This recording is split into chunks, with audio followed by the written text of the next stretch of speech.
A swordsman and his band of soldiers stood in formation, bloodied and wet from the downpour of rain. They're surrounded by corpses of their comrades and enemies at every angle.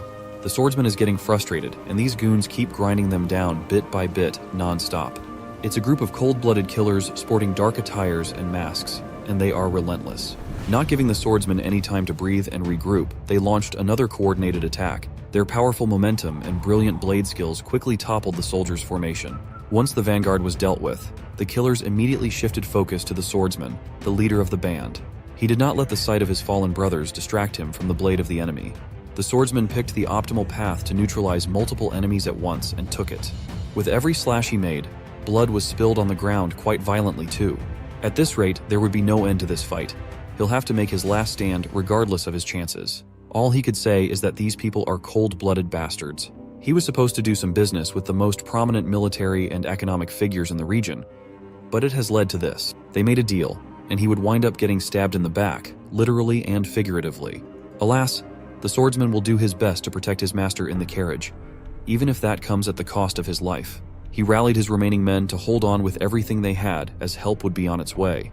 The killers were just waiting for that to bring out one of the surprises they prepared. Here's a clue. It involves the supposed reinforcement unit. Those men who were supposed to aid them in battle have already been slain. Their heads are harvested to show the main forces the reality of their situation. The cavalry was viciously annihilated by an absolute unit of a man. The swordsman started to question just what was going on in the world. Seeing a familiar banner closing in made everything a little clearer, and much scarier. The Muram Alliance leader, 1st Heaven-Piercing Sword Dam Chunhak, has entered the field. He gave the miserable grounds a single glance and admitted that the power of the Ice Pavilion is indeed formidable to hold on for so long. The big boss did not expect that they would manage to put up a decent fight against the Muram Alliance. The swordsman smiled and clapped back at the crooked leader who only had the balls to act cocky because the master of Ice Pavilion was not present. Hearing that insult, the masked killers were enraged. They cannot tolerate any disrespect to their lord. With their undying loyalty, speaking out against their lord is a grave sin punishable by a bloody death. Before things could escalate even further, the person in the carriage stepped out. It was a beautiful woman with horror and worry in her eyes. She asked everyone to wait for just a moment. The swordsman called her Miss Huayan. She assured him that she would be fine.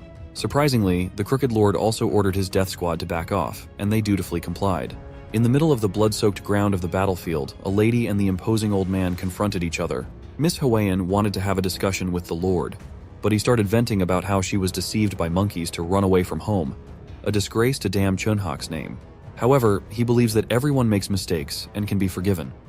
He's her father after all. So, he would like to extend a chance to return to where she belongs. She asked if the remaining men of the Ice Pavilion would be let go if she went back. Just one look at her father's ruthless eyes made it obvious that the answer was no. If that's the case, Miss Huayan could only apologize for disappointing her overbearing father again. The Muram Alliance leader took a second to process his daughter's answer. Then, he swiftly pulled his sword out. Its blade reflects the glimmer of moonlight. Mr. Swordsman must have known what was about to happen and desperately tried to prevent it. But the 1st Heaven-Piercing Sword had already raised his blade. Without batting an eye, the stubborn old man cleaved his daughter down for not bending to his will. Mr. Swordsman tried to enact revenge, but it was too late. As Miss Huayan's body hit the damp ground, her father proclaimed that he no longer had a daughter. He lost her under the influence of orcs, a mindless faction. With this issue settled, he will now make it his sole mission to recover the soul of the Central Plains. As for the remaining soldiers, it's up to his stone-cold killers to clean up the mess. They moved fast as if they were just itching to wet their blades with Ice Pavilion blood, but the swordsman stood tall and quickly slaughtered the first wave with his own impressive technique. He yelled at his men, or at least what was left of them, to fight to the last man. Miss Huayan has died, and all they have going for them is revenge. Just looking at the miserable state of the once vibrant lady made them want to fight the killers with all they had. With the last bit of consciousness she still has, Miss Huayan's only wish is to go back. She promised a certain someone that she would come back, but that might be impossible now. Maybe next time, she'll get the chance to do so. In the Ice Pavilion, the head of the pavilion was just receiving reports of what happened to Huayan's caravan. Northern Sea Palace Master Seol Mudok sat on his throne, having trouble digesting the accounts that he had just received. The members of the Ice Pavilion, including Lord Bai Muyue, who went as an envoy to conclude negotiations with the Martial Alliance, faced the Muram Alliance in an ambush and were thusly annihilated.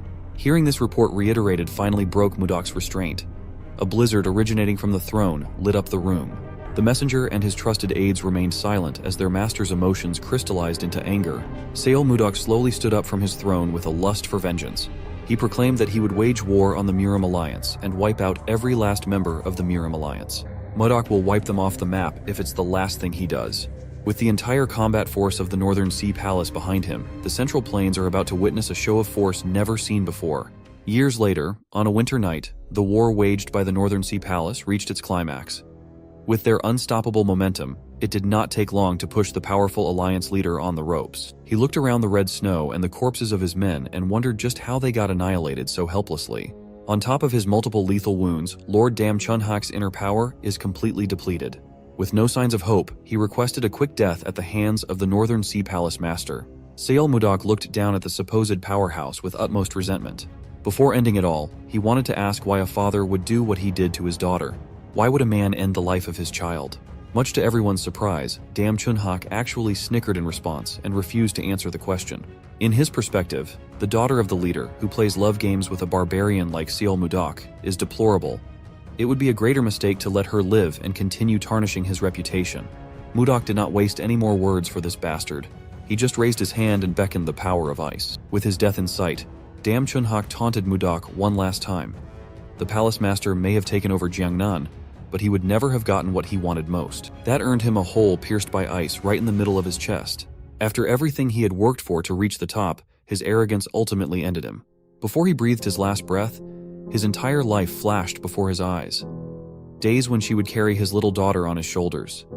Days when he was so focused on becoming a leader that he forgot how to be a father.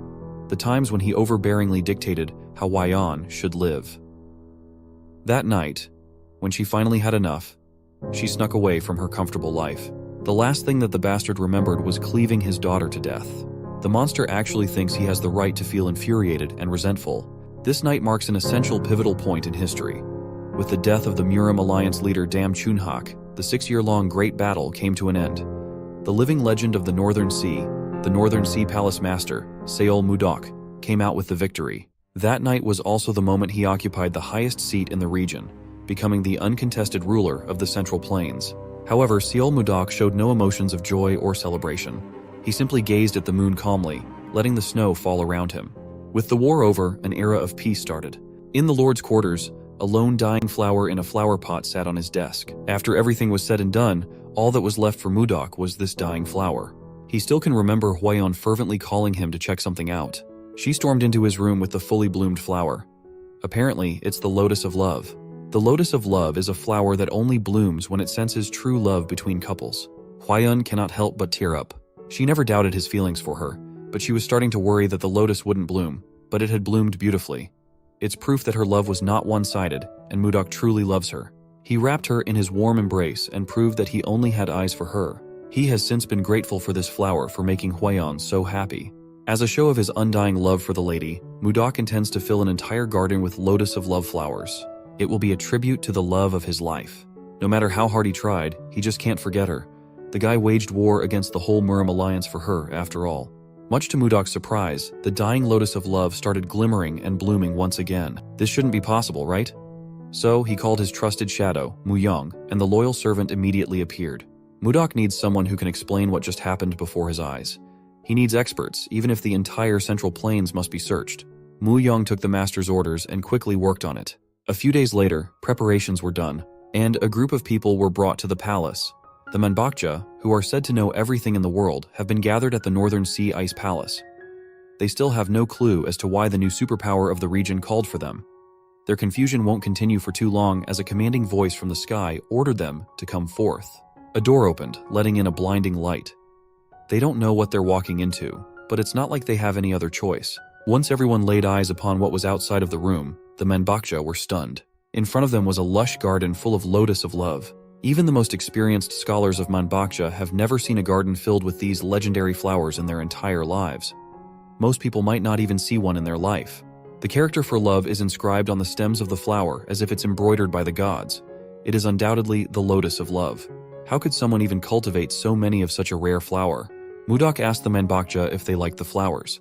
The scholars were so enthused that they almost forgot to ask who this man was. Seol Mudok introduced himself as just the owner of this garden, But for the common folk, Seol Mudok is the absolute ruler of the Central Plains, the most powerful man in the realm. He explained that his and Huayun's love made these flowers bloom with their love, but when she died, the first flower followed. However, for some unknown reason, that one flower was revived and bloomed once again. The Manbakja might be the most knowledgeable scholars in the Central Plains, but this might be above their pay grade.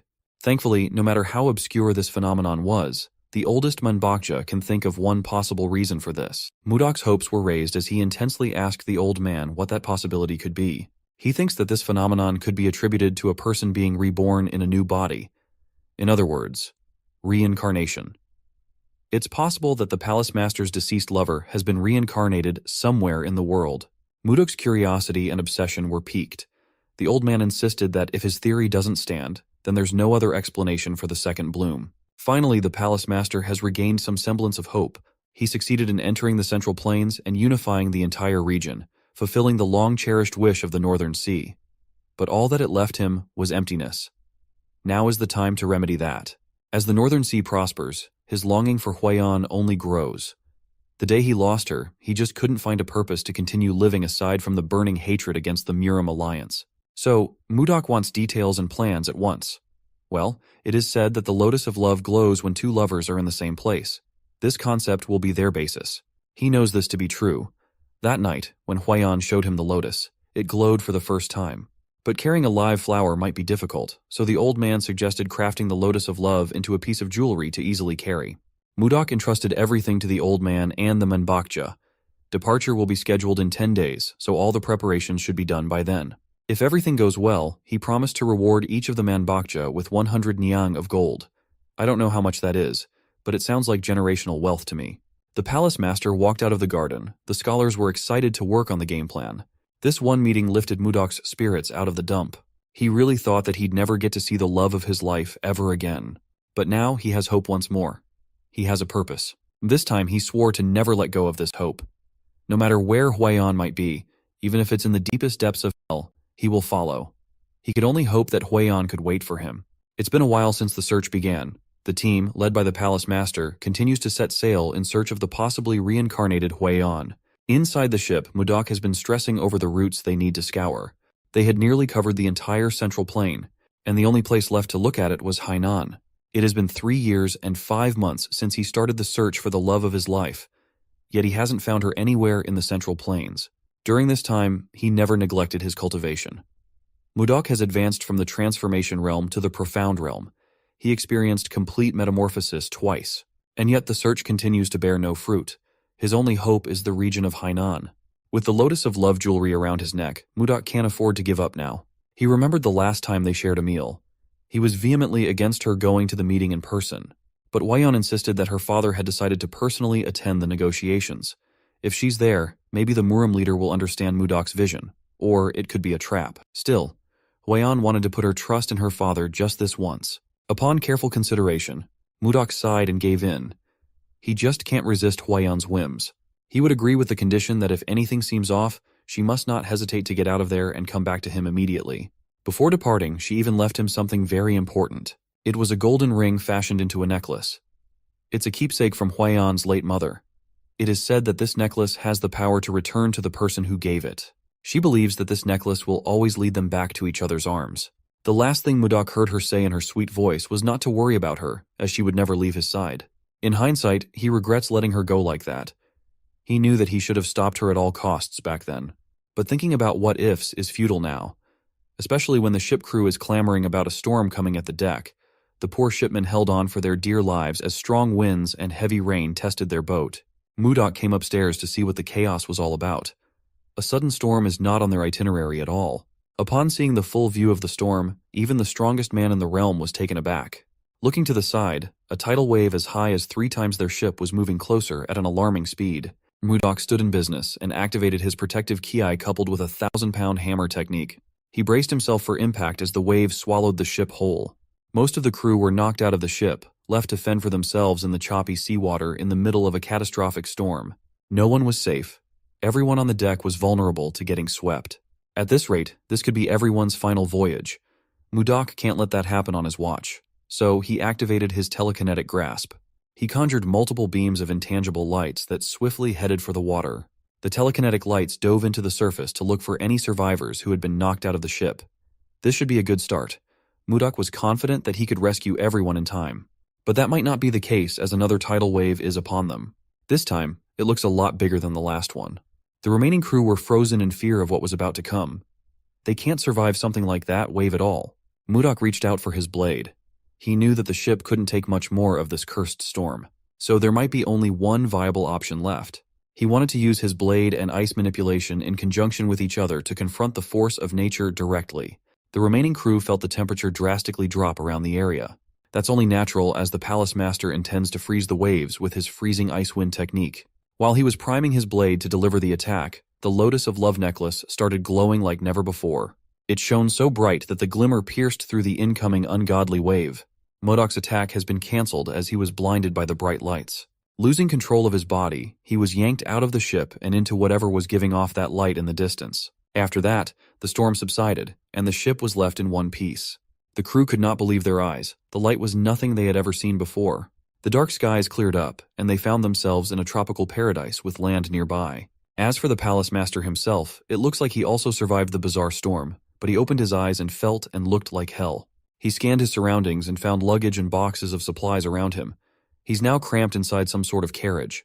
How did he even get here? He remembers fighting a storm in the middle of the sea. Then suddenly, he's here. Mudok hadn't even had the chance to adjust and figure out where he was when he heard a shrill scream coming from outside.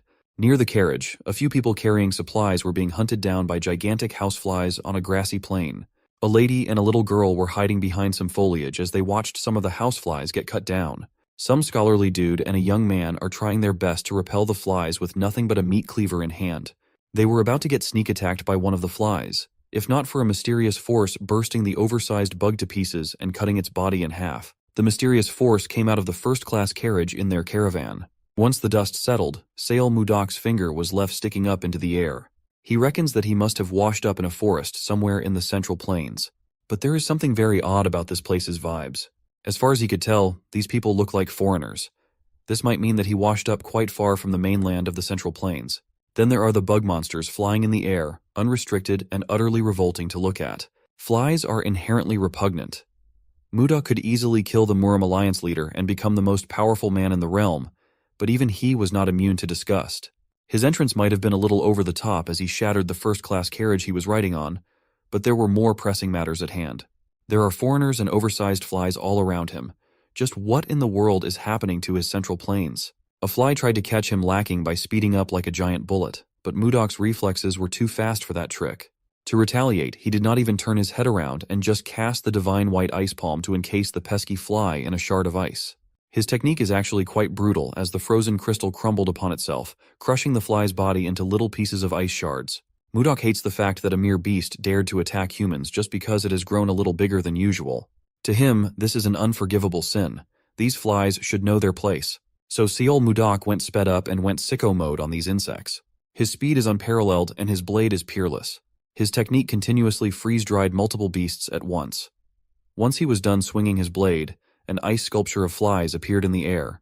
Then came the finale of his divine white ice palm, a beautiful explosion of ice and snow that looked like fireworks. This should be more than enough effort for some pathetic bugs. The foreigners were beyond shocked to see what this strange man was capable of. Never in a million years could they have expected that a human could do something like it. With the bugs taken care of, Seol Mudok turned towards the foreigners. An old man came up to him, seemingly introducing himself politely, but the language barrier made it impossible to understand what he was saying. The old man bowed, seemingly thanking Mudok for getting rid of the beasts that attacked the caravan. Mudok couldn't understand the language the old man was speaking, but he felt gratitude. He apologized, as he couldn't understand what the foreigner was saying. He tried to ask if there is anyone who can speak the language of the Central Plains, but it's pretty clear that no one does. To remedy this, the old man requested something from the lanky scholarly dude. Mudok continued trying to communicate with them to no avail. The old man wanted to say something, but he couldn't even begin to gesture it. Well, the most straightforward way is to just hand Mudok the ring in his palm. Just as the palace master was wondering what this ring was for, the old man started emanating a colorful glow. He held the ring in between his fingers and cast a language interpretation spell on the accessory. To finish off the spell's cast, the old man hit one of those cute magical girls poses. It is traumatizing, to say the least. Even Mudok would agree with me on this one. Now he thinks the old man is just a weirdo.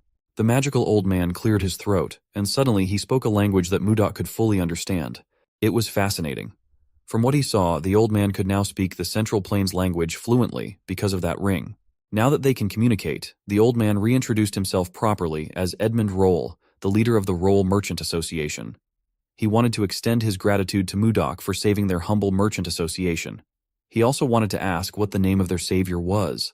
This powerful, magic swordsman. Well, Mudok does not know what a magic swordsman is, but he gave them his name, Seol Mudok.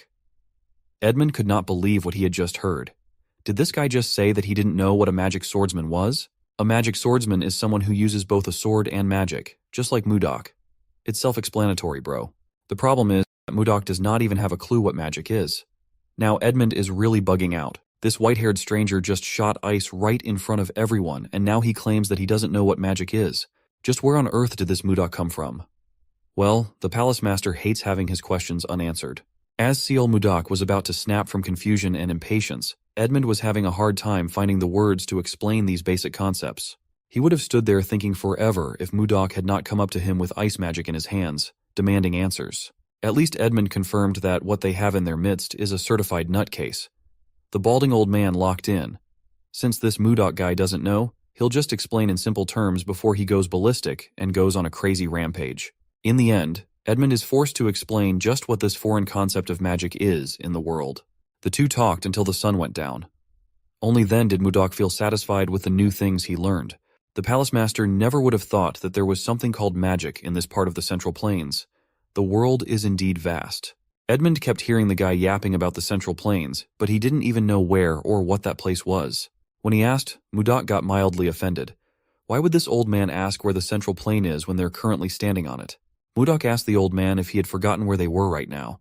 He's just asking because it's absurd to not know of the Central Plains while being in the Central Plains itself. Edmund just chucked this up to crazy talk, but he remained respectful of the powerful magic swordsman. He carefully explained that they are currently camped in a forest leading to the capital of Drake Kingdom, Barhan. Well, the stubborn lord is set on his ways. He asserted that he's never heard anyone refer to the Central Plains as Drake or whatever. He even accused Edmund of going senile. Still, Edmund kept his cool and insisted that he was only 50 years old, still years away from deteriorating mental capacity. Instead, he's worried about Mudok as he keeps on insisting that they're in the Central Plains after being saved. If they cannot come to a definitive conclusion, then they could just ask the kid who has been peeking at them from behind the tree nearby. Edmund was shocked that Leo was eavesdropping on their conversation. Mudok questioned the young man if they were currently in the Central Plains or Drake. When Leo did not respond immediately, Mudok shot the kid with a sharp glance. Edmund had to explain that Leo wouldn't be able to understand his words, but he'll just give Mudok the translation ring. All he has to do is put it on his finger and shout the magic phrase, "Interpret language." Even though it's a waste to lend such an expensive artifact to a crazy guy, Edmund can't accept being treated like a senile old man when he knows he's right. Mudok did what Edmund instructed, and the ring soon glimmered with a bright light. Endless runes etched in all kinds of languages quickly coalesced into the accessory, much to the palace master's surprise. Once the lights died down, the ring's effect showed itself. He can now hear and understand the foreign words perfectly. This is some revolutionary sorcery. Now that he could speak with the foreigners, he asked the kid what his name was, and Leo timidly introduced himself. The next question is whether the land they're standing on is the Central Plains, or this Drake Kingdom Edmund was yapping about. Leo answered the question with another question. Just what exactly are the Central Plains? As for the proper answer, Leo corroborated that they were in a forest located on the path leading to Barhan, the capital of Drake Kingdom. Mudok did not accept that answer at all and accused the kid of also going senile. He even thought that Edmund was conspiring with the child to gaslight him. But the old man insisted that even if Mudok asked all the members of the Merchant Association, he'd get the same answer. From Edmund's impassioned reaction, it does not seem like he is lying. That means this really is not the Central Plains like he thought it was. Now that he's thinking about it, the circumstances that led him to this place were freaky. As established earlier, he remembers fighting a storm on the ship before something happened. When he opened his eyes, he was already inside a cramped carriage. Isn't the logical explanation for all this crap simple? Could he have been teleported to somewhere else? Realizing that he must have moved through space, somehow confused and shocked Northern Sea Palace Master Seol Mudok heavily. Coming to terms with the fact that he's currently standing on the Drake Kingdom soil instead of the Central Plains is easier said than done. To make matters worse and more dangerous, he suddenly felt a pang of pain inside his chest. It was brief, but it was a type of pain that he had never encountered before. Mudok tried his best to hide this strange feeling he felt in his dantian just now, while Edmund, the businessman, came over to ask if he was starting to believe now. He reckons that this energy, which is different from anything he has ever experienced, might have caused the sharp internal pain. Well, whatever it is that is lingering in the atmosphere and agitating his core, one thing's for sure, is that something is not right in this place. Mudok stood up and took off without saying another word to the caravan. They tried to ask him what was up, but he did not reply and just walked off with a grim expression. He needs to check something for himself. He scoured the woods while trying to attune to the energy in nature, and this confirmed that everything felt different from what he was used to. Mudok can sense pure energy swirling around the air, and it confirms that this place is definitely different from the Central Plains. Maybe the woods are a little too restrictive, so the Palace Master decided to use a boulder as his launch pad into the air. Using his superhuman bounce, he took to the skies. He stayed up there for a bit while filtering everything he was sensing and comparing the atmosphere to the one he was accustomed to. Mudok then tried to compress pure energy in his hands. The seemingly simple process that he could do in his sleep in the Central Plains is a laborious job in this place. Still, he did not become the strongest man on the continent by giving up. Even when put in an unfamiliar position, Mudok's supreme talent enabled him to manifest a complete technique. He had to scream, shout, and pour his all to do so, though. With the strenuous task of compressing pure energy into his hands to be absorbed into his body, just one session basically doubled the amount of chi accumulated in his dantian. That's some good news, at the very least.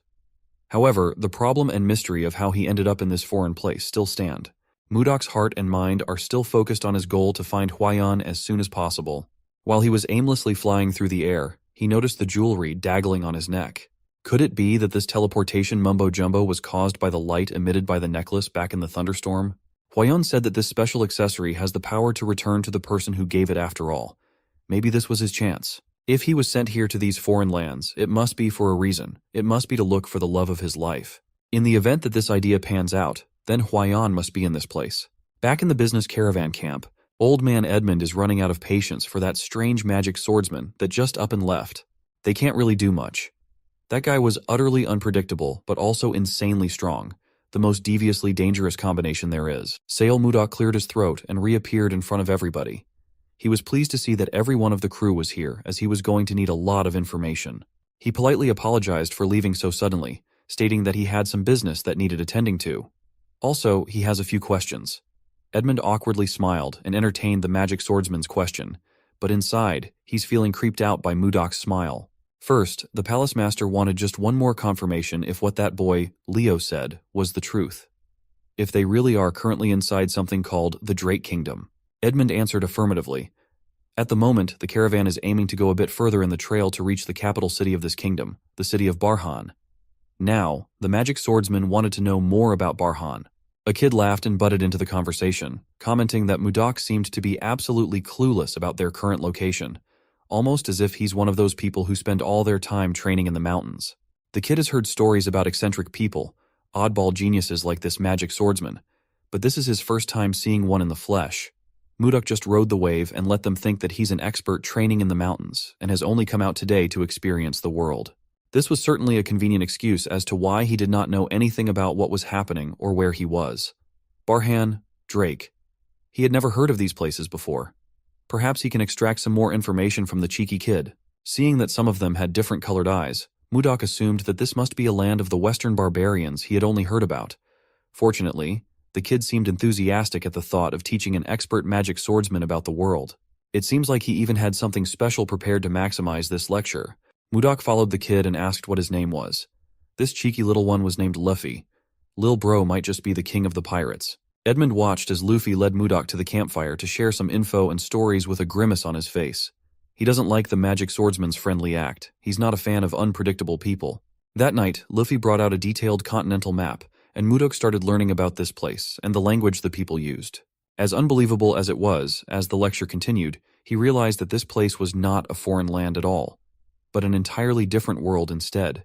The lay of the land is oddly shaped, to say the least, and the writing differs from any of the systems and dialects from the Central Plains. Furthermore, in this world, not only are there other species like the graceful elves and hardworking dwarves, but there are also similar races with their own sets of customs and culture, like the beastmen. Mudok learned that of all the diverse species in this realm, there is one that is considered to be the undisputed strongest creature, known as a dragon. Luffy described them as lizards with wings or something along those lines. Then there is something called warp magic and magic circles. These ones might be related to the reason why he was transported to a different realm in the first place. According to the kid, warp magic can only be used by 5th circle mages and above. They draw a round magic circle on the ground and chant their spells. Then, one can instantaneously travel to wherever one wishes. The better the mage's ability is, the further one can warp. The inexplicable sorceries in this place might be the toughest pill for the palace master to swallow. If there are untapped powers in this world that he has never encountered before, then what other amazing things could this new world hold? In a contemplative state of mind, Mudok looked up to the skies and noticed something he had not seen before. Up in the starry night sky were not 1, not 2, but 3 whole moons lighting up the evening among the clouds. Now, Mudok is a full-on believer who somehow warped into a different world. This realm was just way too different from any place in the Central Plains. Maybe he was right in thinking that Huayan has something to do with these events. Perhaps she really did summon him into this world. While our boy was lost in thought, the people of the caravan were in chaos. The scholarly man was yelling at someone named Savina to stop what she was trying to do. Mudok turned his gaze towards the commotion, maintaining a high sense of vigilance. He can't see what's happening, but from the emotionally charged noise alone, he could tell that something serious was happening at the campfire. The blonde young lady looks like she's enraged by something. She was yelling at everyone while thick and unnatural discolored veins popped up along her neck. Blondie was holding a little girl hostage with a knife in her right hand. She warned everyone to maintain their distance and get any closer, and she swore that she would kill everyone in sight. The scholarly man tried to plead with Savina to calm down and promised that when they reached the capital, they would be able to heal her sickness as there were many capable magicians in the capital. Edmund would even call in a few favors too. Savine just needs to let go of the scared little girl, Annie.